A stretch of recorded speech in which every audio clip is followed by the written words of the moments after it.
दोस्तों RRC level 1 वाले छात्रों के लिए एक लेटेस्ट ऑफिशियल नोटिस अभी जारी की गई है। देखिए फ्रेंड्स, डीबी हो जाने के बाद बहुत सारे छात्रों का मेडिकल टेस्ट नहीं लिया गया है और इसके रिगार्डिंग लगातार क्वेरीज आ रहे हैं कि आखिर अब क्या होगा, क्या दोबारा मेडिकल टेस्ट कंडक्ट होंगे या फिर नहीं होंगे। तो देखिए फ्रेंड्स, इसकी रिगार्डिंग अभी अभी आरआरसी ने ऑफिशियल नोटिस वेबसाइट पर जारी कर दिया है, तो इसके बारे में अपडेट जानेंगे। देखिए कई सारे छात्र हैं जिनका डीबी और मेडिकल टेस्ट हो रहा है, तो मेडिकल टेस्ट में काफी सारे छात्रों को यहाँ पे सीवन मेडिकल स्टैंडर्ड भी दिए जा रहे हैं, कुछ को C2 मेडिकल भी मिले हैं। तो आखिर जिनका C2 और सीवन मेडिकल स्टैंडर्ड आ रहा है उनके साथ क्या होगा, कोई पोस्ट मिलेगी या फिर नहीं मिलेगी। तो वीडियो को अंत तक जरूर देखिएगा और जो लोग चैनल पर नए हैं वो जल्द से जल्द चैनल को सब्सक्राइब करके बेल बटन जरूर दबा दीजिएगा रेलवे भर्ती की पल पल की अपडेट के लिए।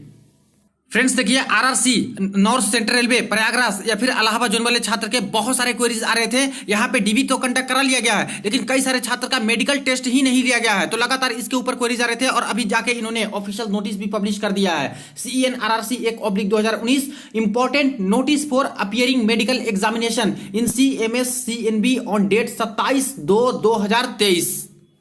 तो ये रही नोटिस। रेलवे भर्ती प्रकोष्ठ उत्तर मध्य रेलवे। देखिए, विषय केंद्रीकृत रोजगार सूचना संख्या RRC 1/2019 के अंतर्गत लेवल 1 के पदों पर भर्ती में अभ्यर्थियों के चिकित्सा परीक्षण के संबंध में, यानी जो मेडिकल टेस्ट यहाँ पे हुए थे उसके रिगार्डिंग और जो मेडिकल टेस्ट नहीं लिए गए हैं काफी सारे छात्र के। देखिए, केंद्रीकृत रोजगार सूचना संख्या RRC 1/2019 के अंतर्गत लेवल 1 के पदों पर भर्ती में अभ्यर्थियों के दस्तावेज सत्यापन दिनांक 25/2/2023 के उपरांत उपर्युक्त अभ्यर्थियों में से कानपुर रेलवे चिकित्सालय में होने वाले चिकित्सा परीक्षण अपरिहार्य कारण से दिनांक 27/2/2023 को संपन्न नहीं कराया जा सका। यानी जैसा छात्र के क्वेरी जा रहे थे कि सर मेरे हॉस्पिटल में तो यहाँ पे कराया ही नहीं गया मेडिकल टेस्ट, तो आखिर क्या दिक्कत है, क्या मेरा हो पाएगा या फिर नहीं हो पाएगा, ऐसा क्यों हुआ। तो साफ साफ लोग बोल रहे हैं कि नहीं कराया गया है। किस कारण से, तो कोई अपरिहार्य कारण से, यानी कि कोई इस तरह से टेक्निकल इशू या फिर कुछ आए हैं, इसकी वजह से यहाँ पे नहीं कराया जा रहा है, संपन्न कराया जा सका। अब उक्त चिकित्सा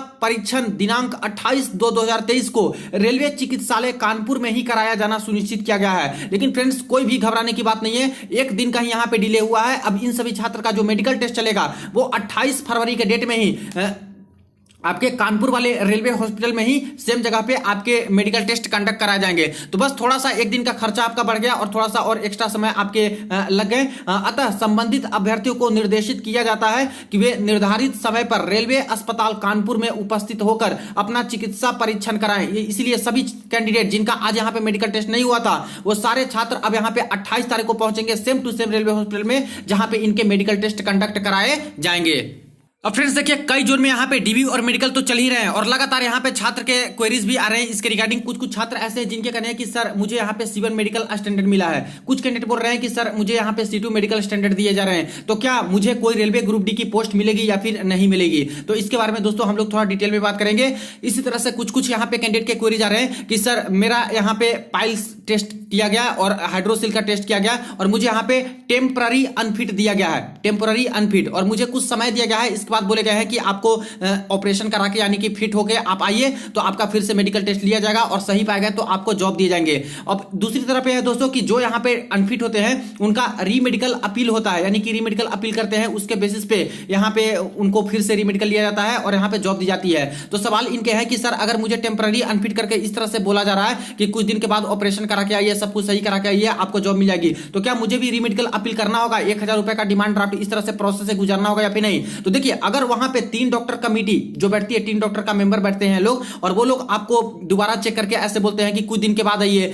20 दिन के बाद आइए, 30 दिन के बाद आइए, 25 दिन के बाद आइए, आप लोग ऑपरेशन करा के या फिर सब कुछ ठीक करा के आपका मेडिकल दोबारा हो जाएगा, सही पाएगा तो जॉब मिल जाएगा। तो ऐसे केस में आपको रीमेडिकल अपील करने की जरूरत नहीं है, आप उनकी बात मानिए और उसी के बेसिस पे आप लोग यहाँ पे सारा कुछ जो ऑपरेशन और जो भी चीजें हैं उसको क्योर करके आइए, तो आपका मेडिकल टेस्ट ले लिया जाएगा और उसके बाद जॉब दे दी जाएगी। लेकिन वही अगर आपको फाइनल तरीके से अनफिट कर दिया है तब दोस्तों यहाँ पे एक बाद में लिस्ट निकलती है कि कौन कौन से कैंडिडेट हैं जो कि यहाँ पे मेडिकली अनफिट हो चुके हैं, जिनकी वजह से उनको कोई पोस्ट नहीं दी जा रही है। तो उसमें जो आपका अनफिट मिलता है उसके बेसिस पे चाहो तो आप लोग री मेडिकल अपील कर सकते हो। रूल के अकॉर्डिंग 1000 रुपए का डिमांड ड्राफ्ट लगता है। इसके बाद एक एप्लीकेशन लिखना पड़ता है, बाहर के डॉक्टर से एक यहाँ पे सर्टिफिकेट भी बनानी होती है कि मैं फिट हूँ, रेलवे वाले ने मुझे अनफिट किया है, और ऐसे करके आपको सबमिट करना पड़ता है। तो दोबारा आपको दोस्तों कंसीडर किया जाएगा और फिर से रीमेडिकल का टाइम देंगे। रीमेडिकल होते हैं, उसमें पास करते हो तो जॉब मिलती है, वरना फिर से रीमेडिकल अपील के बाद भी फेल करते हो तो ऐसे केस में फाइनल तरीके से आपको बाहर कर दिया जाता है। तो ये रीमेडिकल अपील वाला प्रोसेस होता है। अब सवाल उठता है कि आखिर रीमेडिकल अपील का कब तक आएगा।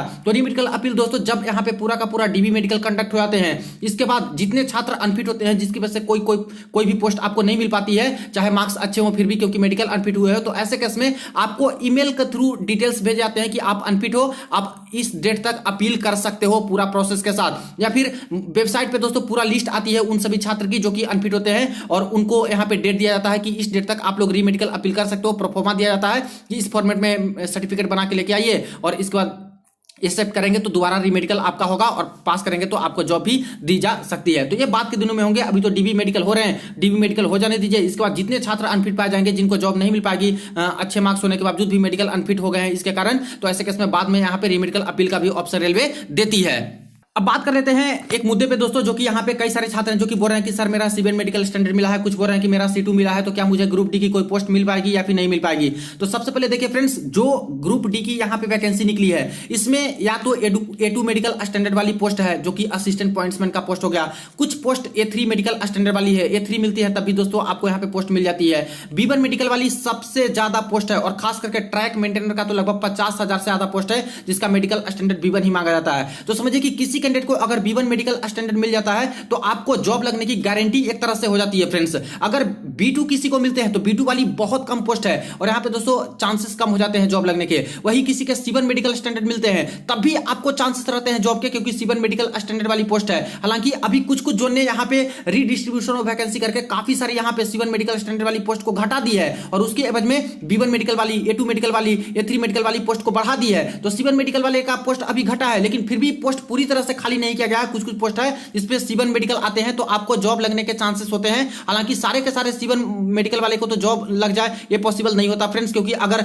जितनी वैकेंसी C1 की है उससे ज्यादा ही C1 मेडिकल फिटनेस वाले हो गए, तो ऐसे केस में तो यहां पे सबको तो C1 वाली पोस्ट मिल नहीं पाएगी, तो कुछ को मिलेगा कुछ को नहीं मिल पाएगा। तो C1 तक मिलते हैं तब तो पोस्ट मिलने के चांसेस रहते हैं, लेकिन C2 मेडिकल स्टैंडर्ड किसी छात्र को दिया जाता है तो समझिए फ्रेंड्स आपको यहां पे कोई भी ग्रुप डी में जॉब नहीं लगने वाले हैं, क्योंकि C2 मेडिकल स्टैंडर्ड का कोई पोस्ट है ही नहीं। तो अगर किसी कैंडिडेट को भी C2 मेडिकल स्टैंडर्ड मिलता है वो कमेंट सेक्शन में बता सकते हैं, और जिनको भी मिला होगा फ्रेंड्स बाद में लिस्ट आएगी कि आप अनफिट हो, तो ऐसे केस में आपको रीमेडिकल अपील करना है। रीमेडिकल अपील कीजिएगा, दोबारा आपका मेडिकल टेस्ट होगा, और रीमेडिकल में अगर आपको C1 मेडिकल स्टैंडर्ड भी मिल जाता है तब दोस्तों चांसेस आपके बढ़ जाते हैं कि कुछ ना कुछ पोस्ट अगर खाली रहेगी C1 वाली तो मिल सकती है, या फिर B2 मिल गया या फिर B1 मिल गया, तब तो मैक्सिमम चांसेस रहते हैं कि आपको कोई ना कोई पोस्ट यहां पे मिल जाती है।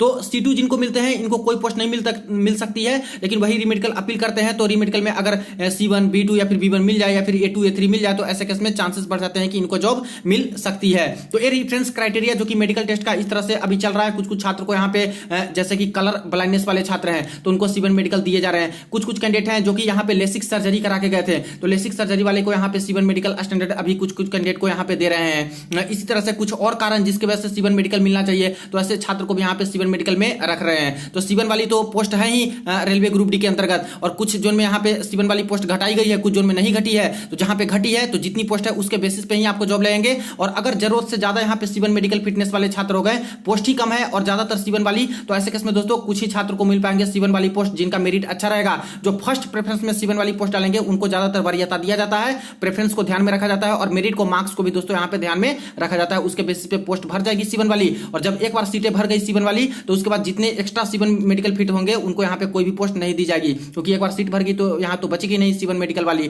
तो अगर आप B2 फिट आते हो या फिर B1 फिट आते हो तो ऐसे केस में मिल सकता है, वरना फिर नहीं मिल पाएगा। तो ये रेफरेंस अपडेट कोई और क्वेरी हो इसके रिगार्डिंग, डीबी के रिगार्डिंग, मेडिकल के रिगार्डिंग, या फिर कोई और दिक्कत आ रही हो तो जरूर कमेंट सेक्शन में पूछ सकते हो। चलिए मिलते हैं नेक्स्ट वीडियो में नेक्स्ट अपडेट में।